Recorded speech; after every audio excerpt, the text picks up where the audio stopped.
Kaboom. This is the ceiling fan I installed down here, downstairs. Okay? Put it up. I didn't make any marks. I didn't have to damage any drywall. I didn't damage any drywall around the smoke alarm when I took that out, when I took the box out, when I fished the wire from here over to here. No attic above here. No light switch here. The light switch is for these lights over here. Okay? Okay? The only thing that's here is the little handheld remote. Isn't that something? Okay? So I'm just gonna turn that off. And it's kind of dark down here because I don't usually leave the lights on. Here, this is the one that I just installed a couple weeks ago.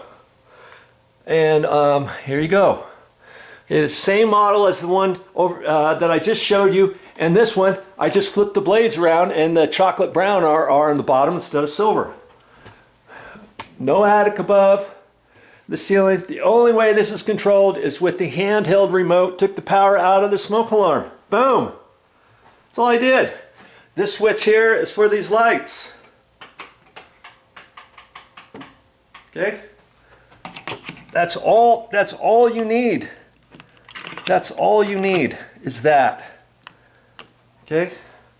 All right, I'm going to take you back upstairs. Oh, before I take you upstairs, the electrical panel's down here. My sub panel, and I'm going to turn that. I'm going to turn the second to the bottom because I remember that was the one where the smoke alarms were downstairs here. And we're going to go upstairs. We're going to see if that smoke alarm light is off. Okay, I'm coming back into this bedroom where we're going to be installing the ceiling fan. I have not looked at anything in there yet. I have not looked at the smoke alarm yet. I'm going to look and see what you're going to see. Okay? Look at that. Kaboom. The green light is off. So the ones up on the first main floor are tied to the ones down on the second floor. And those aren't on a dedicated circuit either, by the way. They're on a circuit that says guest room. And in that guest room, all the electrical outlets and probably some in the adjoining room or the adjoining work area part outside the guest room are all tied onto that same circuit, as well as all of the smoke alarms in the entire house. Yeah, these smoke alarms, they don't take much power. Okay, so that's what lots of electricians will do. I've seen some houses where they had a dedicated circuit for just the smoke alarms, and on the breaker it just says smoke alarms, and I don't think there's anything else on there. You can do it that way, or you can tie it into another circuit. Okay, maybe something without 11 or 12 electrical outlets on it, or something like that. Okay, and that's what they did. So I know the power's off for that. Okay, that's one of the things. Okay, I gotta grab my ladder and stuff and come back up here and look at that. I think it said guest room. Remember? It said guest room, and I believe they're calling this the guest room because I brought a construction light up here. I had it plugged in there, and the light's not going on now.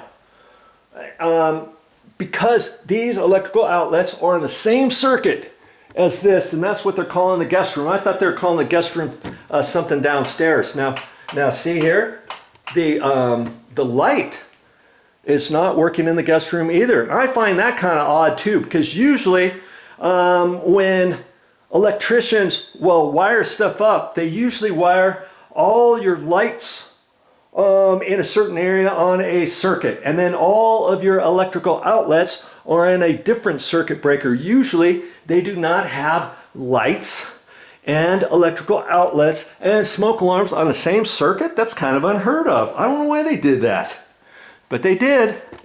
Okay, so that's okay. I'll get my extension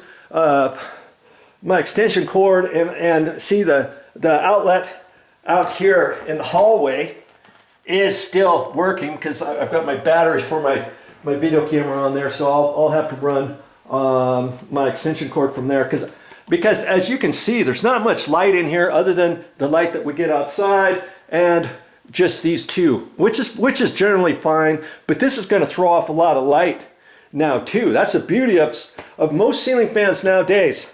They come with the ceiling fan, and the light kit is part of the ceiling fan. Years ago, you used to have to see if they actually had a light kit for it, and then you have to purchase the light kit separate, put it on the bottom, have it controlled with a pull chain, and all that kind of stuff. Nowadays, nothing like that.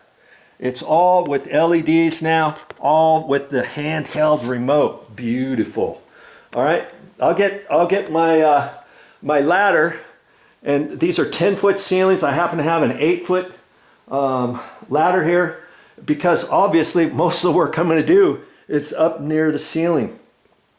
All right, so I'll get that. I'll get my my electrical Romex cabling. I'll show you everything. Okay, so don't worry. There's more, of course, for this ceiling fan install. Stick around.